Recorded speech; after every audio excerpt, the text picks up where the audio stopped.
어린이 주일을 맞아 우리 자녀들에게, 자녀 되는 분들에게 하나님의 크신 은혜가 함께 하시기를 축복하고, 오늘 예배하는 우리 모두가 하나님의 자녀로서 복받는 주의 백성 되시기를 소망합니다. 자녀들의 신앙적 토대를 견고하게 하십시오 라고 하는 제목으로 말씀드리려고 합니다. 강의 설교하면서 참 그때그때마다 느끼는 거지만, 제가 의도하지 않았는데 본문이 그 주일에 우리가 들어야 될 말씀으로 준비되어 우리에게 먹여주시는 것을 저는 늘 경험합니다. 여러분들도 저하고 같은 본문을 매주 이렇게 보니까 아마 그런 거 느끼실 겁니다. 오늘 어린이 주일에 오늘 본문이 주시는 말씀 가운데 정말 가정의 자녀들에게 교훈되고 부모가 어떻게 해야 되는지를 우리에게 교훈하는 좋은 말씀입니다.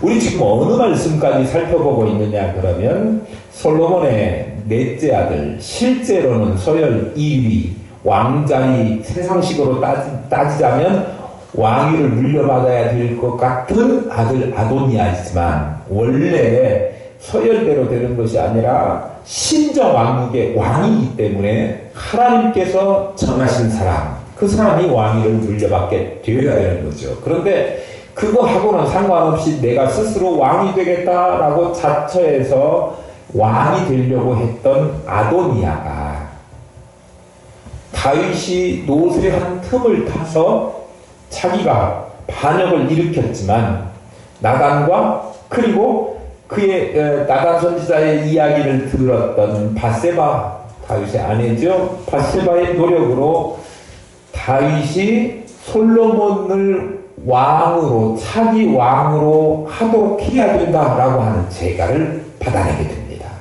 그래서 그날 한쪽에서 아도니아는 허락도 없이 자기가 왕이 되어서 즉위식을 치르고 소와 양과 살찐 송아지를 잡아가지고 잔치를 벌이고 있는 판국이고, 한쪽에서는 이렇게 일이 됐으니 큰일 났다 하면서 다윗에게 찾아가서 제가를 받고, 그리고 솔로몬이 왕이 되어야 된다라고 하는 그 허락을 받은 다음에 즉위식을 또 이쪽에서 하게 되지요. 그 즉위식을 바라보고 있던 백성들이 열화와 같은 환호를 지르지요. 그 소리가 뭐냐? 상대방이 듣고 물으니까 아도니아가 원래 왕이 되어야 된 하나님께서 찍어준 다윗이 말한 그 솔로몬이 왕이 되었다고 하는 소리를 듣게 되지요. 그러니까 여기는 자기네들이 이렇게 하면 왕 되는데 뭐 아무 상관이 없을 무탈할 것이다 라고 생각했던 사람이 이제 큰일 난 거지요. 그래서 뿔뿔이 다흩어지고, 그리고 아도니아는 이제는 반역자 신세가 돼가지고 목숨이 경각에 달렸잖아요. 그러니까 살아야 되겠다, 살아보겠다 그런 생각으로 제단에 뿔을 잡은 거죠. 그렇게 하고 목숨을 구걸한 다음에 솔로몬이 지혜롭게 선하게 하면 안 죽어. 털끝 하나도 안 손댈 거야. 그러나 그렇지 않으면 죽게 된다라고 하는 그런 약속을 하게 되고 자기 집으로 돌려보내지요. 죽이지는 않았어요, 당장에. 어쨌든 그 이후에 오늘 이제 솔로몬이 왕으로 기름 부음 받고 난 다음에 시간이 좀 흘렀던 모양입니다. 시간이 흘러 다윗 왕이 이제는 이 생명의 날이 얼마 남지 않았구나 라고 하는 사실을 깨닫게 됩니다. 그래서 다윗은 자신을 이어서 신정왕국 이스라엘의 통치자가 될 다음 왕 솔로몬에게 유언을 남깁니다. 이제 네가 이스라엘, 하나님이 다스리는 이스라엘의 왕이 될 텐데 어떻게 하라 라고 하는 유언을 주게 됩니다. 누가 누구에게 유언해요? 아버지가 아들에게. 아버지가 아들에게 왕위를 물려주면서 그렇게 이야기하죠. 사실 다윗도 왕위를 물려받기는 했지만 다윗이 물려받은 위의 선왕은 누구지요? 사울이죠. 사울은 혈연으로 맺어진 관계는 아니죠. 그러니까 원래는 왕은 혈연으로 맺어진 다음 후세에게 왕이 물려지는 것이 맞는 거니까 이스라엘의 왕들 중에 지금 두 번째 왕인 다윗이 세 번째 왕인 솔로몬에게 왕위를 물려주는 그 가계 혈통에 의한 전수, 이거는 지금 첫 번째가 되는 거예요. 여태까지 한 번도 그렇게 해본 적이 없기 때문에 이 가계 혈연에 의해서 왕위를 물려주는 거에 대한 전통도 없고 이제 시작이에요.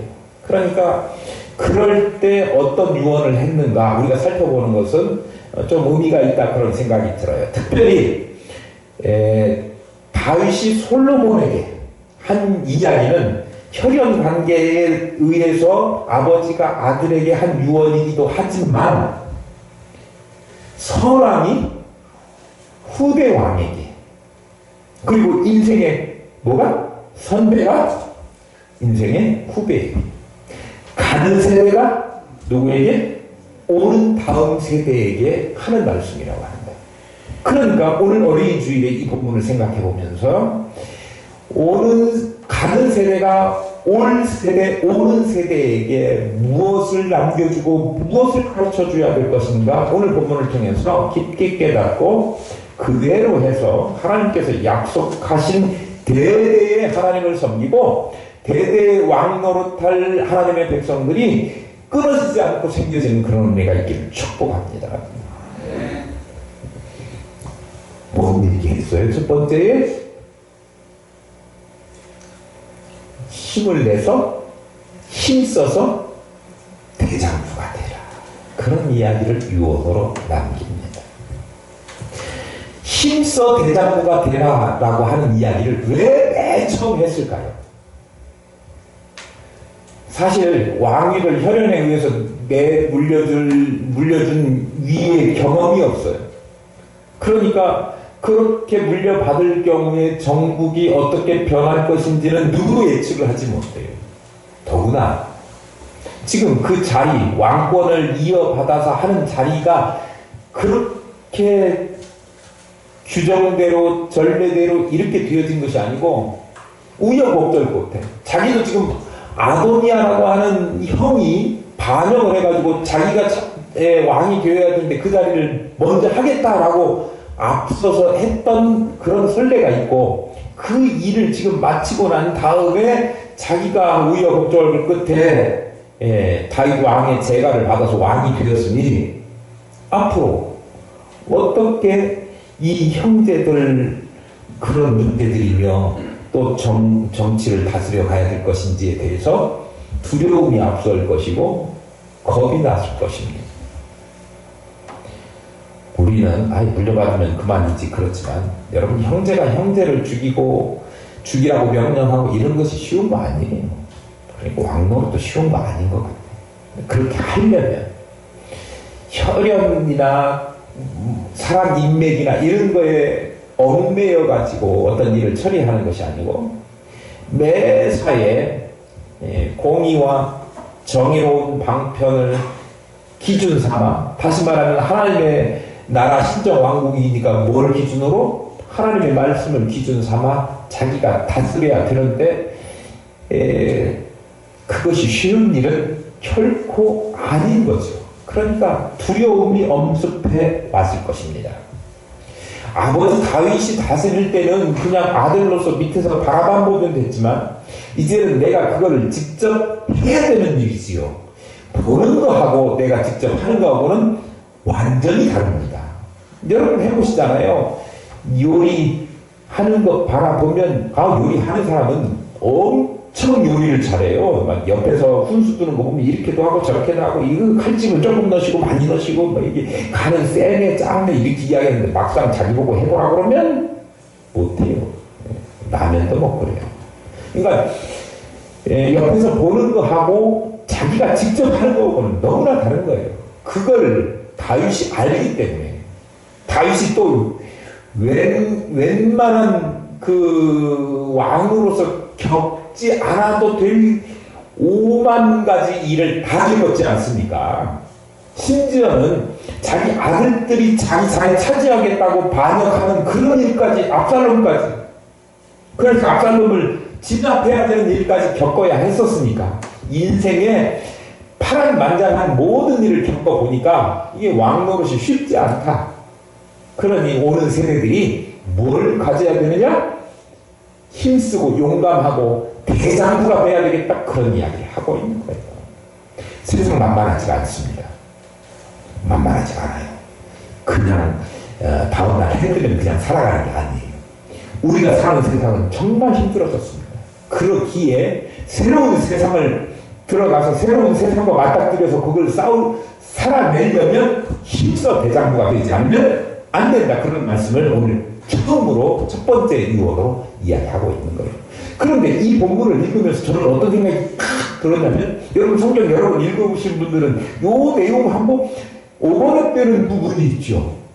모세가 여호수아에게 지도자 그 정권이라고 그래요? 그 권력을 이양하면서 이제 모세가 다스리는 이스라엘 백성들이 아니라 여호수아가 다스리게 될 때 여호수아는 누구예요? 모세의 종이죠. 모세의 시종. 모세 따라다니면서 심부름하고 있던 그런 사환이었어요. 그런데 그가 이제 이스라엘 백성들을 모세 대신에 이끌고 가나안 땅으로 들어가야 되잖아요.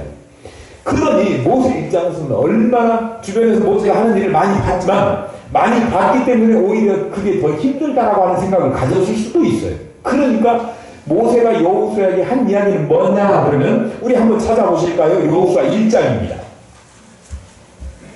여호수아 1장 다 보면 뭐 좋겠지만 6절에 보면 강하고 담대하라 그렇게 돼 있지요. 그리고 7절에도 보면 오직 강하고 극히 담대하여 이렇게 이야기하죠.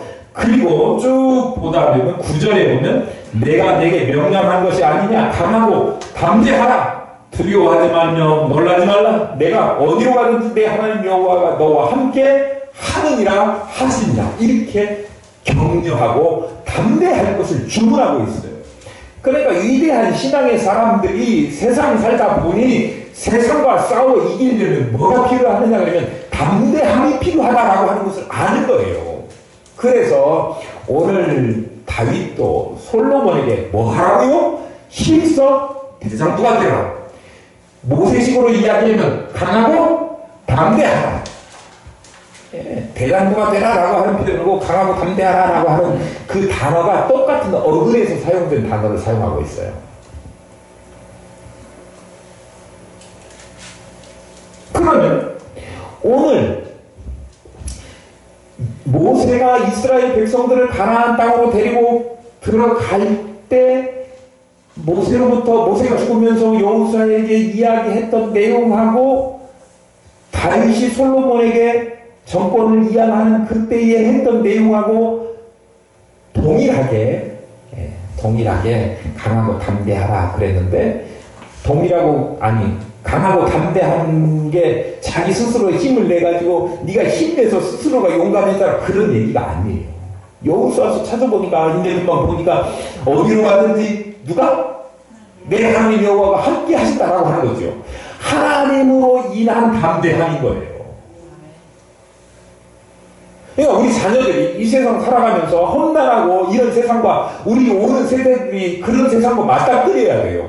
그런 세상에서 용기 있게 그걸 저항해서 아닌 것은 아니라고 이야기할 수 있는 그런 사람이 되려면 자기 스스로의 판단, 자기 스스로 힘을 내서 이렇게 해야지라고 하는 것이 아니라 하나님으로부터 주는, 하나님께서 우리에게 명령하시는 그것으로 인한 담대함을 가지라 그런 이야기예요. 왜 힘드냐면요, 오는 세대가요 살아야 될 때 요즘 애들은 고생을 잘 모른다고 하더라고요. 목사님들이 한결같이 하시는 말씀이 청년들에게 설교하면서 여러분 고생스러워도 이 세상을 잘 이겨나가야 됩니다. 고생이 뭔데요? 고생을 몰라요. 우리 어른들은 쌀 떨어져가지고 소나무 껍질 이렇게 해가지고 먹고 그 논에 가서 팍 훑어가지고 그걸로 밀가루 조금 넣어가지고 불려가지고 밥 해먹고 막 그러는 경제적인 어려운 배고팠던 시절이 있었지만 우리 지금 오는 세대들은 배고픈 게 뭔지를 몰라요. 치킨 시켜 먹지. 요새 뭐 치킨값이 뭐 2만원, 3만원씩 해도 그거 아깝지 않게 그냥 매일 시켜 먹는 청년들도 있다고, 그러니까 집안들도 있다고 하니까 먹는 것 가지고 고생하거나 배고프거나 그런 사람들이 없는 것 같아요. 옛날 개척하는 교회 목사님들이 가장 두려운 게 뭐였냐면 배 고르는 거, 굶는 거. 근데 지금 개척하는 목사들을 배고파서 굶는 것 갖고 걱정하지 않아요. 저도 개척교회 목사이긴 하지만 저 배 나와가지고 걱정이잖아요. 먹는 거 갖고 걱정하는 시대가 아니란 말이죠. 근데 뭐가 걱정이냐? 요즘 보세요. 세상에 그 우리에게 밀려오는 가치관이라고 하는 것이 너무나 우리를 혼란스럽게 해요. 성경적인 관점, 또 전통적으로 우리가 가정으로부터 부모님께 교육받은 것들, 이런 것들은 하나님 중심으로 살아야 된다. 인데 세상은요, 우리에게 뭐라고 이야기하냐면 신이 뭐냐? 사람 내가 편한 거 인간 중심으로 가야 되는 거 아니냐라고 하는 사고가 계속 들어오고 있고요. 그리고요, 신이 어디 있어? 혹은 신이 뭐 그 하나님만 신이야? 다른 신들도 다 돼, 괜찮아, 오케이, 이렇게 이야기하는 세대가 튀어버렸어. 그래서 유일신 하나님을 이야기하면 고루하고 편협하고 너무 이기적인 그런 종교인으로 못 박아버려요, 세상이. 오히려 다른 신들도 인정하고 부처님과도 대화해야 되고 무슬림 알라신과 뭐 이런 다른 신들하고 같이 교류하고 이런 하는 사람을 융통성 있고 좀 가슴이 확 열린 성직자로 인정하는 그런 분위기로 세상이 흘러가고 있단 말이죠. 그런 세상에서 다른 신은 없습니다. 오직 살아계신 하나님만 진짜 신입니다라고 이야기하기가 쉽지 않은 거예요. 그러니 목사님들이 정신없이 다른 불교대학에 가가지고 다른 부처님을 믿어도 구원받을 수 있습니다, 이따운 소리 하고 있죠. 정신 못 차리고. 그런데 그런 세상에서도 오직 하나님 예수 그리스도 아니면 구원받을 길이 없습니다라고 힘있게 외칠 수 있는 그런 목회자로 살기가 앞으로 쉽지 않다 이거예요. 목사만 그런 게 아니에요. 성도들도 마찬가지입니다.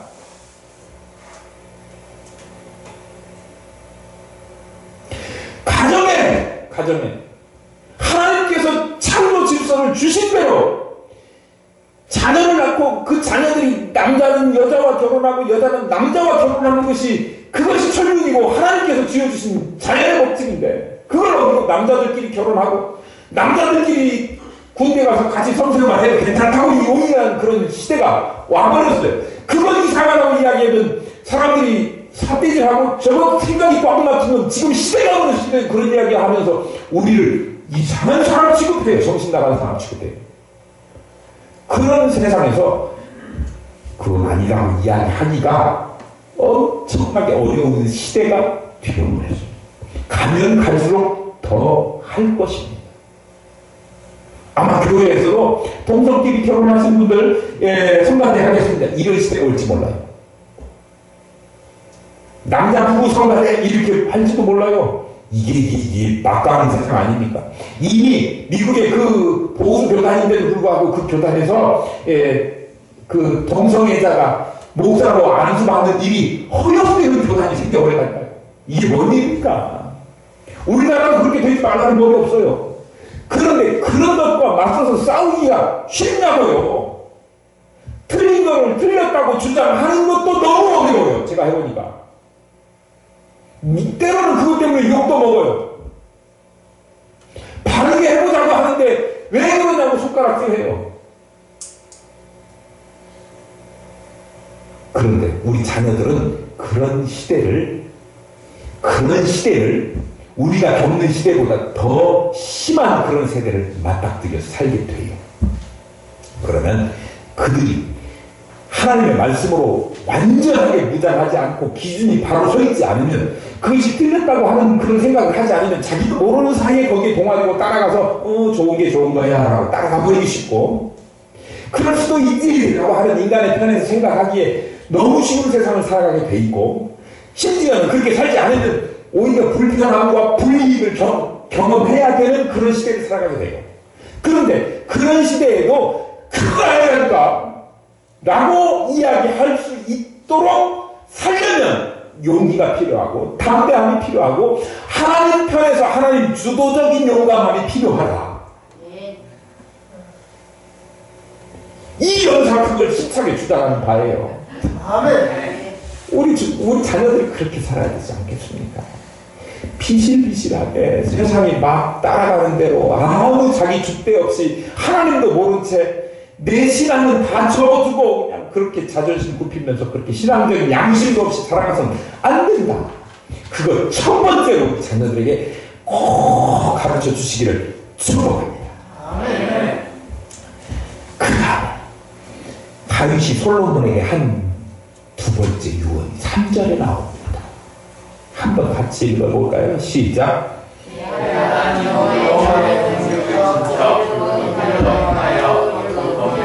계명과 율례와 증거를 모세의 율법에 기록한 대로 지키라. 그리하면 내가 무엇을 하든지 어디로 가든지 형통할지라.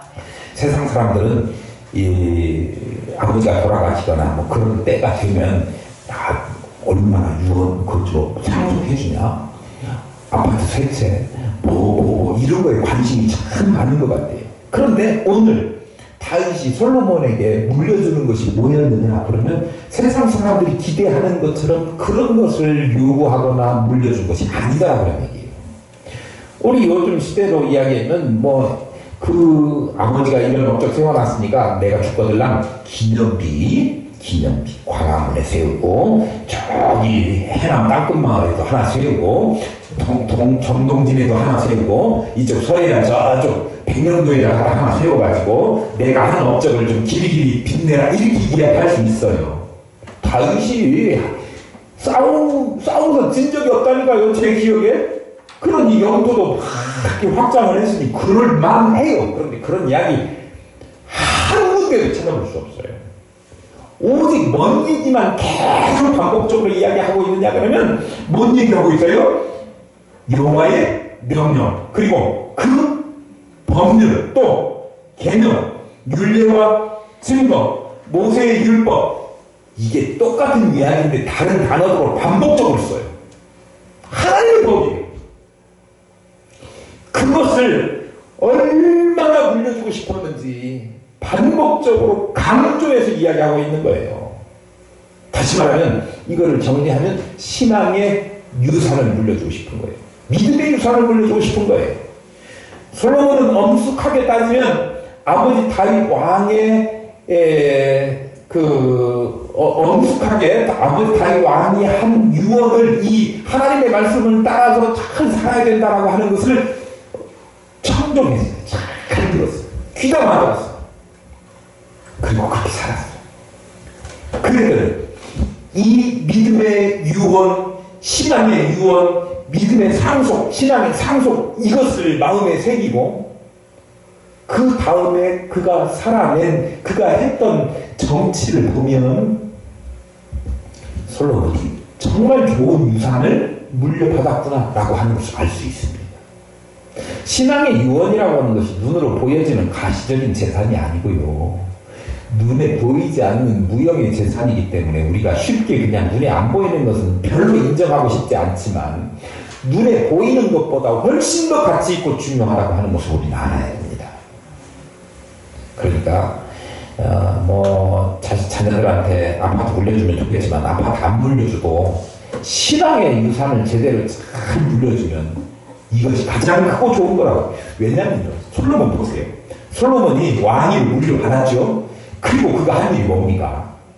하나님 앞에 일천 번제를 해요. 하나님 앞에 예배하는 그런 왕으로 자녀로 살았다고 하는 거예요. 그리고 그가 기도해요. 기도하는데 돈 주세요. 경제력 주세요. 왕권 강화해 주세요. 그거 아니고 뭐 했어요? 지혜를 달라. 우리가요 하나님 앞에 기도할 때도 마땅히 구할 것을 구해야지 우리가 감당 못할 여러분들에게 수천억 원을 내 통장에다 입금 지켜주면 여러분 감당할 수 있겠어요, 그거? 나는 못해. 나는요, 오늘 아침에 어저께 바자회 하고 530만원 내 수중에 있으니까요. 이거 이제 빨리 교회 통장에 넣어야 속이 시원한데 내가 현금을 들고 있으니까 그거 감당 못 하겠던데요. 내가 너무 작아요. 내가 작기는 한데요. 그런데 수천억 여러분 통장에다 넣으면요, 아마 난리 날 거요. 예. 오늘 교회 안 나왔을지도 몰라요, 여러분들. 그 감당 안 되니까요. 그것 때문에 오히려 하나님 안 섬기고 결국 그것 때문에 하나님도 잊어버리고 망하는 지름길이죠. 유형의 재산이라는 그럴 수 있다고 하는 거예요. 물론 그걸 지혜롭게 잘 써서 우리처럼 사랑으로 범빈 김장 나눔 이런 데 쓰고요.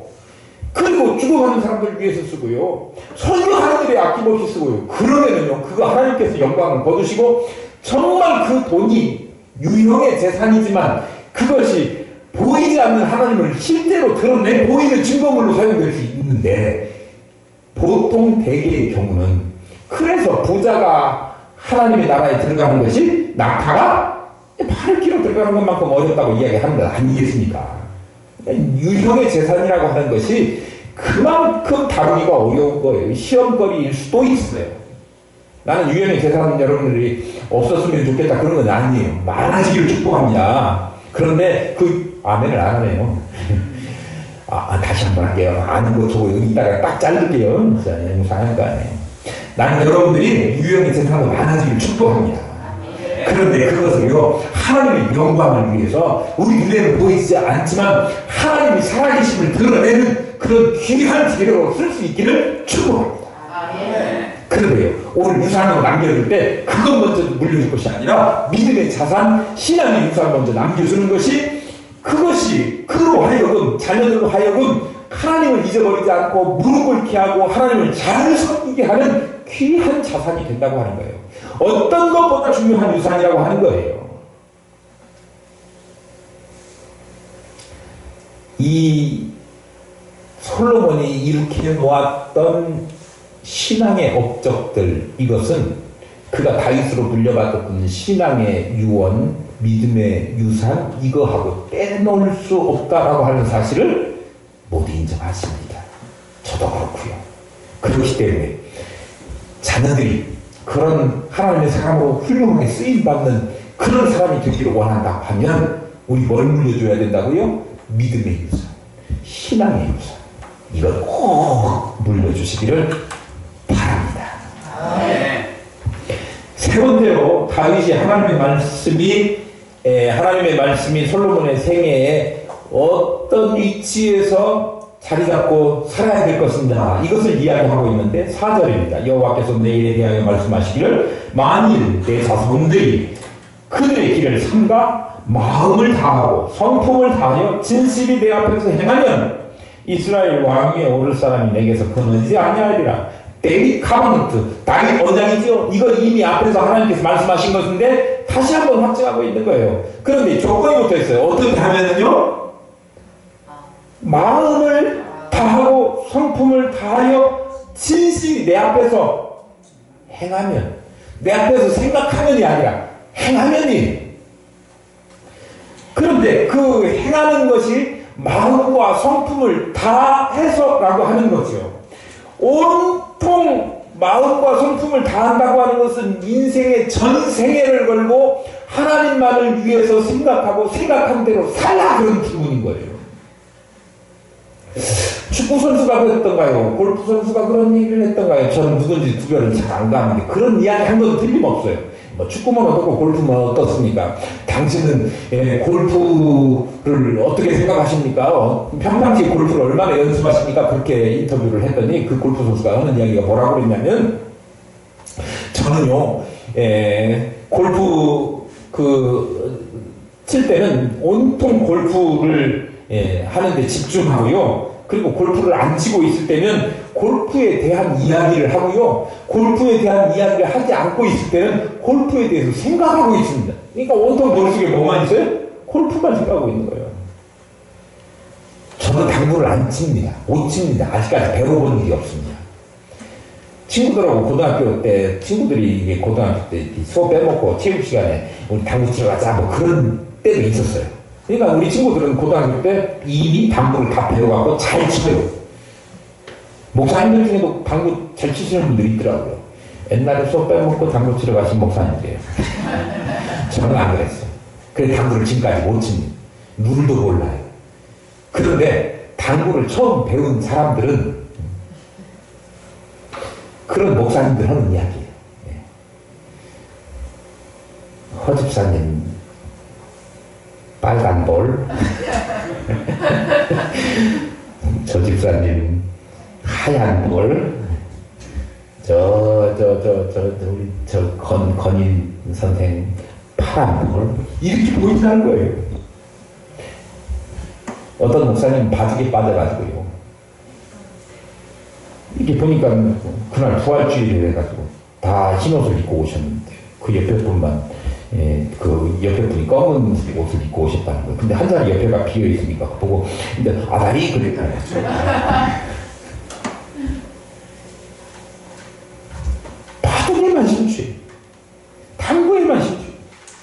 그런데 우리 믿음의 사람들은요, 바둑이나 당구에 심취하는 그 집중력을 가지고 뭐에 심취해야 되느냐면 온통 마음을 다하고 성품을 다해서 하나님 여호와에 집중하고 여호와의 뜻을 따라서 행해야 된다는 거예요.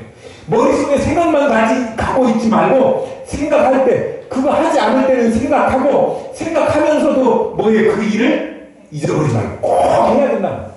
머리에만 생각하고 있는 그런 신앙은 뭐가 될 수 있어요?